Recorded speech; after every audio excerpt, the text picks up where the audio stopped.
Thank you, Howard. I'm delighted to have the privilege to introduce our Honorary Fellow, Professor Dame Jane Francis. Jane Francis is Director of the British Antarctic Survey. She is involved with various international polar organizations such as the Antarctic Treaty and the European Polar Board, and is on the advisory boards of various national polar programs. She's a geologist by training with research interests in past climate change.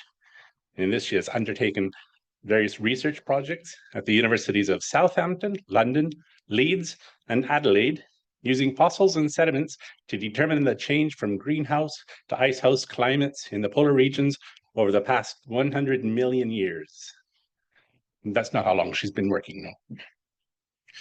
She has undertaken over 15 scientific expeditions to the Arctic and Antarctica in search of fossil forests and information about climates of the past. In 2017, she was appointed Dame Commander of the Order of St. Michael and St. George in recognition of services to UK polar science and diplomacy.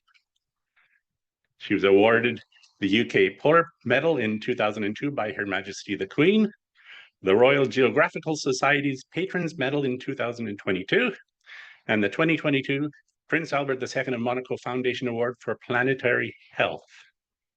Professor Dame Jane Francis is Chancellor of the University of Leeds, a Fellow of the Royal Society, and President of the Royal Geographical Society. And to top it all off, she has a mountain peak in Antarctica named after her. So please welcome Professor Dame Jane Francis.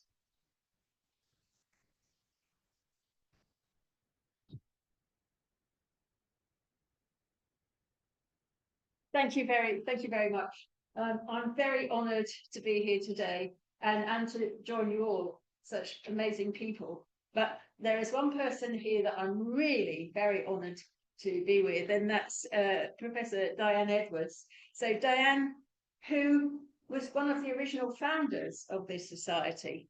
And Diane's a paleobotanist, a very famous paleobotanist. Move this way, thank you. And so I'm a geologist by training, but one of the tools that I use to understand what climates of the past were like are fossil plants. So I have spent time with Diane and Diane's group understanding about fossil plants and the history of evolution of plants, and particularly what they can tell us about climates. So I've used that information along with, I'm a geologist by training, and I've used that information to understand what Antarctica and the Arctic was like millions of years ago. Fossil plants, sediments, any fossils, geochemical signals to understand that Antarctica was once very warm. It was covered in forests. It was green. Dinosaurs lived in Antarctica. And particularly, it was a time when the continent was over the pole. And that's what shocks people. They think it's when Antarctica was near the equator. So having dinosaurs and fossils on Antarctica in the past over the South Pole really does mean the Earth was much warmer in the past. And so my research used to be, well, you know, this is all fantasy, but actually now it's very important because we're going there very fast. And one of the things that is most concerning to me now is representing the British Antarctic Survey, which does a lot of work across different disciplines, everything from ecosystems to sea ice to atmosphere to space weather from the polar regions. And we're seeing such rapid change in Antarctica. Antarctica is a big block of ice on a big block of rock, and nobody thought it would change. But actually, in the last couple of years, it has changed immensely fast and quite worryingly fast. And what happens in Antarctica, it may be a long way from here, but it is going to affect us all in the future, much more than we think, and quite quickly, by affecting the ocean currents, the atmosphere, and of course, the sea level rise. So that's my day job. And of course, there is a strong connection between Antarctica and Wales. For a start, there's a lot of glaciologists and people that work on ice and snow in the Arctic and the Antarctic in Wales, in Swansea, in Bangor, in Aberystwyth, lots of colleagues who are glaciologists.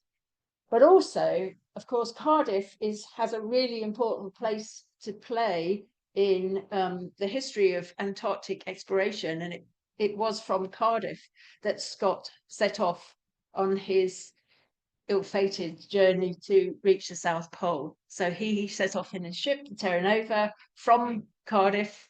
Of course, he got to the South Pole after Amundsen, and he had a very difficult journey, and many of his colleagues died on the way back. But there is a link back to Diane, actually, because one of the things, and I have been on the Beardmore Glacier where Scott and his men went up to go to the South Pole, and on the way back they worked on a series of rocks that were 200 million years or so old, and they collected a lot of fossil plants. I've worked on the same glacier, but on rocks on the other side, and if they'd gone the other side they would have found much nicer fossils. But anyway, this was the first time they'd ever seen these fossils, 200 million years, but very characteristic fossil plants called Glossopteris, and it actually they're very important and helped understand how all the continents were joined together. But as part of that ill-fated expedition, they lost a lot of their gear. Of course, they didn't have enough food, which is one of the reasons why they died. They were late in the season, and they had these fossils, and they were so precious. And amazingly, they realized they were so precious that they took all their energy to carry this box of fossils home. And so those fossils, those fossil plants that came from Antarctica, found by Scott and his party, were really critical. They did prove that all the continents were joined together, and you can see the same kind of fossils if you go to South America, if you go to India, if you go to South Africa, and even in Australia, you can see these same fossils. And so paleobotanists have been really important in understanding the history of the world, and they have joined Diane and her colleagues towards Antarctica and to Cardiff. So I'm delighted to be here, and I'm sure Diane and I can tell you more about that story later on. Thank you very much.